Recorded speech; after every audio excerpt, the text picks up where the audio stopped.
दिल्ली विधानसभा चुनाव को लेकर एनडीए में बड़ी कसमकस है। अब आप कहेंगे कि दिल्ली विधानसभा चुनाव में भला बिहार वाली एनडीए की पार्टियों का क्या लेना देना, तो यहां भी जोर आजमाइश पूरी की गई और इस जोर आजमाइश में गुस्सा गए हैं जीतन राम मांझी।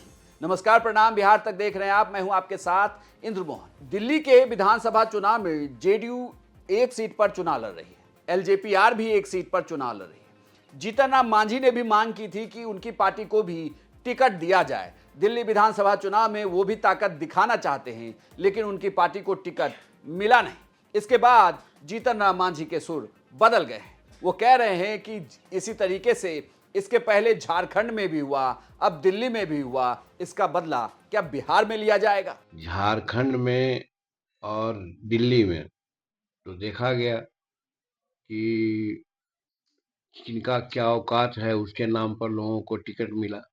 इसका मतलब है कि जीतन मांझी का औकात वहां नहीं समझा गया कि दिल्ली में भी औकात नहीं है और झारखंड में भी औकात नहीं है, इसलिए वहां टिकट हमको नहीं मिला। तो हम अब बिहार में अपना औकात दिखलाना चाहते हैं और खास करके अपने समाज को और हमारे समर्थक जो बाकी जो हैं, हमारी नीतियों से, मुख्यमंत्री काज में जो नीति हमने अपनाई है युवाओं के लिए, महिलाओं के लिए, खेती के गृहस्थों के लिए, उन सबको एकत्र करके हम अपना ताकत दिखलाना चाहते हैं। और यहाँ कहना चाहते हैं कि झारखंड और दिल्ली में जिस प्रकार से आपने हमको धोखा दिया, वैसे धोखा यहाँ नहीं चलेगा। क्या सर एनडीए से आप नाराज हैं सर? नाराज नहीं है। घर में रोटी की मांग तो कर सकते हैं ना गार्जियन से।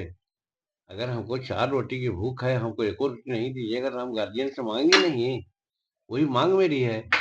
दो जगह हमको नहीं दिया गया। जीतन राम मांझी एनडीए के घटक दल हैं जो लगातार बीजेपी के साथ हैं। लोकसभा चुनाव में उन्हें एक सीट गया की दी गई, जिससे खुद जीतन राम मांझी सांसद बने। फिर केंद्र सरकार में वो महत्वपूर्ण मंत्रालय भी देख रहे हैं। लेकिन इसमें बड़ी दिक्कत ये आ गई है कि उन्होंने अभी से एनडीए के घटक दलों पर यह प्रेशर बनाना शुरू कर दिया है कि उन्हें विधानसभा चुनाव में 20 से ज्यादा सीटें चाहिए। हालांकि उन्होंने ये कहा कि उनके पार्टी के कार्यकर्ता लगातार ये कह रहे हैं कि कम से कम 40 सीटें दी जाए विधानसभा चुनाव में, लेकिन 40 नहीं तो हमारी तैयारी 20 से ज्यादा पर है। इस बार हमारे कार्यकर्ताओं का कहना है कि 40 सीट पर लड़िए। हम अपने मन से कह रहे हैं कि हम तो सोचते हैं कि 20 सीट हमको मिले तो अच्छा है, लेकिन हमको कार्यकर्ताओं की बात को देखना होगा। और जब पटना में हम लोग का गांधी मैदान में जब बैठक हम लोग करेंगे, जहां पर 2 लाख 2.5 लाख आदमी को जुटाने का व्यवस्था हम लोग किया है, वहां पर जो कार्यकर्ताओं का निर्णय होगा कितना सीट लिया, उसके लिए लड़ाई करेंगे। अगर 40 सीट नहीं मिलेगा तो फिर आप एनडीए से अलग? अगर मगर की कौन बात है, हम एनडीए में हैं। नरेंद्र मोदी जी हम लोग को इतना मोहब्बत करते हैं, प्रतिष्ठा देते हैं। नीतीश कुमार, कोई भी काम ना होता है जीतन मांझी पहुंचता है तो काम कर देते हैं। ये प्यार मोहब्बत प्रतिष्ठा कहाँ मिलेगा? लेकिन जो कमी होगी, हम लगे परिवार के, हमको भूख लगेगी परिवार में, अपने ये मतलब खाने के लिए नहीं मांगे, ये लड़ाई हुई। जीतन राम मांझी सीटें भले मांग रहे हो, लेकिन आप बिहार के राजनीतिक परिदृश्य को आप देखें तो लोकसभा चुनाव में पहले साइड किए गए थे पशुपति पारस, वो भी एनडीए से छिटक कर अब लालू यादव के साथ जाते हुए दिख रहे हैं। उनका कहना है कि उन्हें दरकिनार कर दिया गया है एनडीए से, और जिस तरीके से लालू यादव से पशुपति पारस की लगातार मुलाकात हो रही है, तो ये कहा जा रहा है कि विधानसभा चुनाव से पहले वो महागठबंधन में शामिल हो जाएंगे।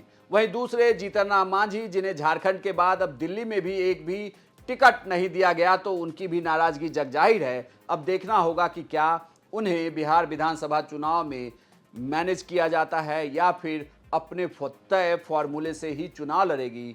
क्या फिर मांझी नाराज तो नहीं हो जाएंगे? इन तमाम खबरों पर होगी हमारी नज़र। बिहार की राजनीतिक खबरों के लिए आप देखते रहिए सिर्फ बिहार तक।